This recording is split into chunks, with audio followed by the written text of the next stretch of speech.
All right. So I'm here with the main man himself, Hello, Mr. everybody. Latif. Happy to see you, brother. Pleasure, my pleasure. So as me and you were talking, we were basically saying that some of the key factors in order for you to be a stronger player is that when you're getting into the game, you have to love the game first. And after you love the game, you're just using that love for the game to accentuate your desire to problem solve. Yes. Now, as you're saying that, it crossed my mind when you said that a couple weeks ago, maybe 2 weeks, maybe 1 week ago, you were talking about how people, when they play Strive, typically do not like to play neutral or engage in neutral. Is that correct? I don't want to misquote you. Kind Something of. along the lines of Kind of. Yes. They rely on more RPS situations, guessing situations, and guessing factors to win. That's why they're not so consistent, you know. But go on, proceed. So, could you give a couple of examples on how people use those RPS situations in neutral, and then after they do those RPS situations in neutral, how are they avoiding interaction, and how do you get started with interacting with your opponent and engaging RPS in a more natural way, I guess you could say. Okay, for example, let's say you play X character, right? And then the game starts, heaven or hell, duel 1, let's rock. Now I'm playing solid, I'm not doing anything. And the first guy press a button, that button doesn't work. And I react and I punish that button. He could lose that round because he guessed wrong. You see my point? Yes. Now, some characters obviously reward that kind of factor. Like Ram, Nado, like, you know, the top tier characters, usually the RPS are heavily in their favor. And that's where they get, like, you know, most of their damage from, right? Yep. But if you play solid, if you play composed, you can avoid these kind of situations and turn it into your favor.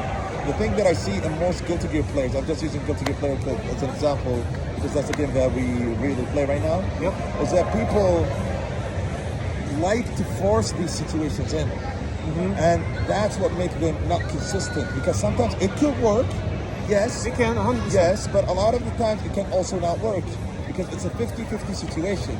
So if it does work, props to you, but if it doesn't work, then you lose. So you need to consider the risk and reward. Like, is it worth it for me to go for these kind of situations, or is it worth it for me to play like solid, to play with solid fundamentals, with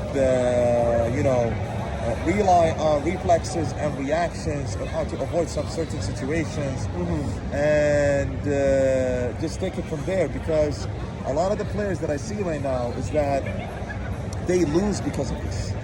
They lose because they try to force situations where the other player is aware of that and avoid that RPS, and they steal their turn and they punish accordingly, and then the other person's like, they lost and they don't know why, because they were forcing those RPS situations. Would you say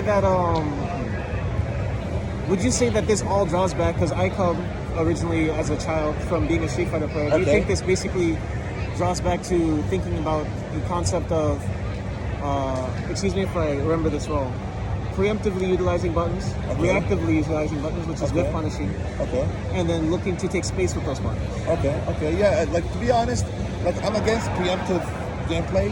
In this game specifically? In this game, and it's also in other games. Also in other games, because preemptive gameplay is basically, it shows me that you rely on guesses more than actually, you know, reacting to what the other opponent is actually doing. So basically, when you play reactive kind of gameplay, it's more consistent for it to give you more wins, because you're playing solid and you're reacting accordingly to what the other opponent is doing, right?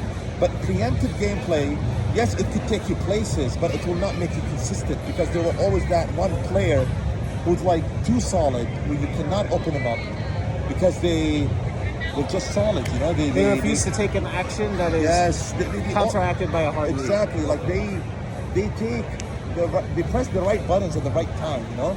They don't just like press because they like to press, you know.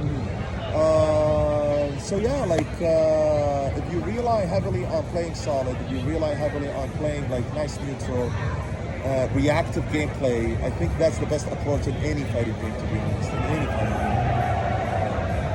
appreciate you, bro. No, thank you so much. Thank you. Let it go. Thank you.